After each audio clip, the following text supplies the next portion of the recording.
ये मुकदमा जो मैं आपको पढ़कर आज सुनाने वाला हूँ, इस मुकदमे का एक बार फिर इंदराज होता है और सेम उसी थाने में इस मुकदमे में मुद्दईया की तरफ से क्या क्या लिखवाया गया और इससे सवाल करें कि क्या आपने अपनी बेटी की जब शादी कराई थी तो क्या उसकी उम्र बालिग थी।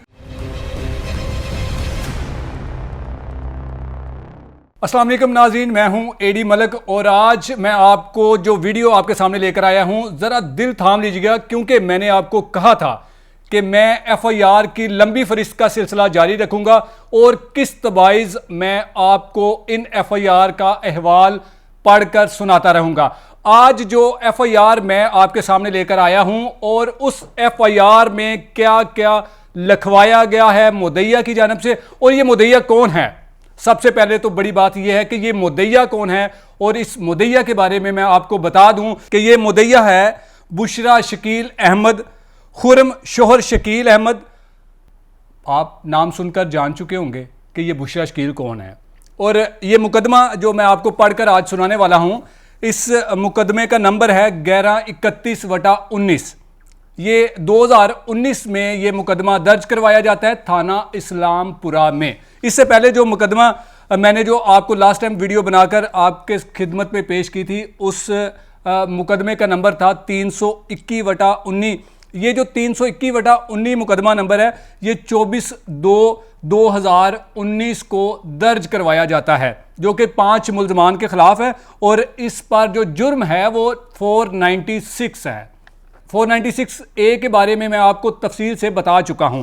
आज नाज़रीन, ये जो मुकदमा मैं आपको पढ़कर सुनाने वाला हूं, ये तकरीबन 5 माह के बाद इस मुकदमे का एक बार फिर इंदराज होता है और सेम उसी थाने में, यानी कि जो मुकदमा मैंने कल आपको बताया था वो भी इस्लामपुरे में हुआ था और ये मुकदमा भी थाना इस्लामपुरा में ही दर्ज किया जाता है। नाज़रीन, इस मुकदमे को मैं आपको तफसील से पढ़कर सुनाता हूं कि इस मुकदमे में मुद्दईया की तरफ से क्या क्या लिखवाया गया, इल्ज़ाम क्या लगाया गया और किस लिए उन्हें नौबत आई कि उन्होंने ये मुकदमा दर्ज करवा दिया तकरीबन 5 माह बाद दोबारा से। तो मुकदमे की तरफ बढ़ते हैं और आप साथ साथ स्क्रीन पर मुकदमा आप खुद भी पढ़ सकते हैं। बाखिदमत जनाब SHO थाना इस्लामपुरा, जनाब अली गुजारिश है कि साइला जेल पता की रिहायशी हूँ, मोरखा 28/7/19 बवक्त तकरीबन 9:50 रात मैं घर पर मौजूद ना थी कि मेरी बेटी जुनैरा खुरम दुख्तर शकील अहमद खुरम, जिसकी उम्र तकरीबन 15 साल है, मैंने अपनी बेटी जुनैरा को घर पर मौजूद ना पाया तो तलाश शुरू कर दी, जो कि मैंने अपने रिश्तेदारों से हर जगह मालूम किया मगर मेरी बेटी का कहीं से कुछ पता ना चल सका।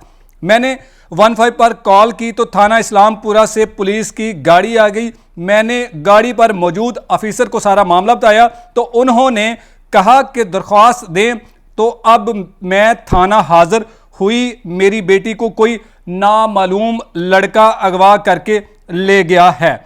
मैं सख्त परेशान हूं, मेहरबानी फरमाकर एफआईआर दर्ज की जाए और मेरी बेटी बरामद करके वापस करवाई जाए। मेरी बेटी बहुत मासूम और नासमझ है, मेहरबानी करके मेरी बेटी की मदद की जाए।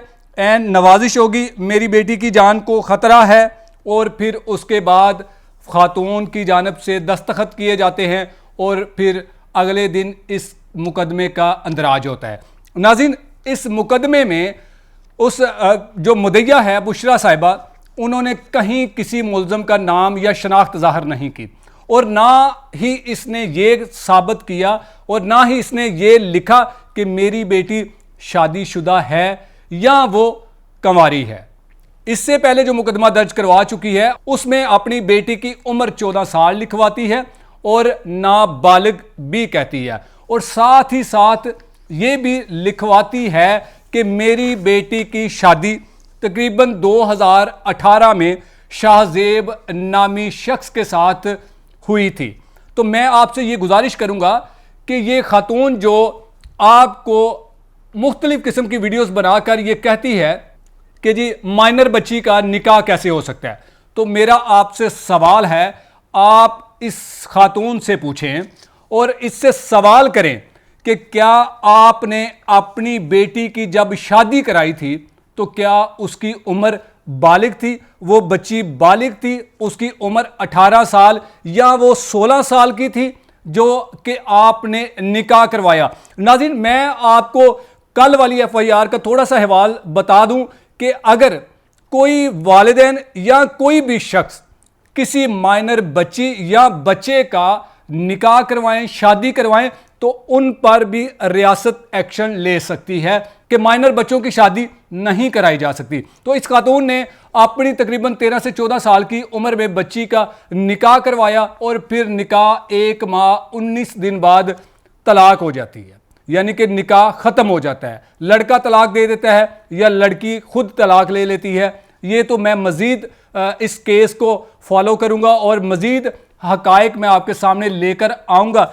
लेकिन सवाल ये है कि ये जो अब मैं एफआईआर का हवाल पढ़कर आपको सुनाया है, इस एफआईआर में भी जुर्म वही लगा है जो पिछली एफआईआर में था, 496A। 496A तब लगाया जाता है जब किसी लड़की लड़के को जनाकारी, बदकारी या गलतकारी की हवस से उसे ले जाया जाए या उसे कहीं वो अगवा करके ले जाए, तब इस जुर्म का अर्तकाब किया जाता है।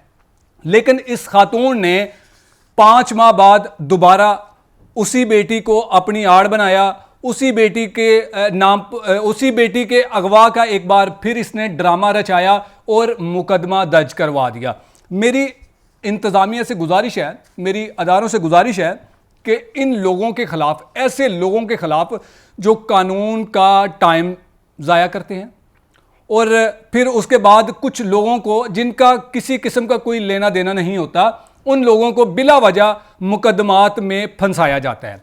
और मुकदमात में फंसाने के बाद असल मुकदमे दर्ज करवाने की ऐसे लोगों की क्या कोशिश होती है कि ऐसे मुकदमात दर्ज करवाने के बाद जिनको आप पर किसी किस्म का शक हो, आप उसको इस मुकदमे में नामजद करवाएं, फिर उसको वो एड़ियां रगड़ता रहेगा और आप फिर उसके साथ किस तरह सेटलमेंट करते हैं ये आप बड़ी अच्छी तरह से जानते हैं, क्योंकि आप भी इसी माशरे का हिस्सा हैं। लेकिन इन 2 एफआईआर्स का अहवाल मैंने आपको पढ़कर तफसील से सुना दिया है। इन एफआईआर दर्ज होने के बाद क्या इंटेरोगेशन की गई, क्या मुल्ज़मान पुलिस की गिरफ्त में आए, सेटलमेंट कैसे हुई, मुकदमात कहाँ तक चल रहे हैं, किस अदालत में इनका ट्रायल कोर्ट चल रहा है, ये मैं मज़ीद अपनी आने वाली वीडियोस में आपके साथ ज़रूर शेयर करूंगा। अब तक के लिए, क्योंकि मैंने आपको कहा था कि मेरी अगली किस्त का इंतज़ार कीजिएगा, तो मैं मज़ीद इन तमाम एफआईआर्स की किस्त बाय किस्त आपकी खिदमत में पेश करता रहूँगा। मुझे उम्मीद है कि आप इन झूठों का अब साथ छोड़ देंगे, क्योंकि ये बुरी तरह एक्सपोज हो चुके हैं, और आप सच का साथ दें। तो इसी के साथ मुझे दीजिए इजाज़त। अल्लाह ने के बाद।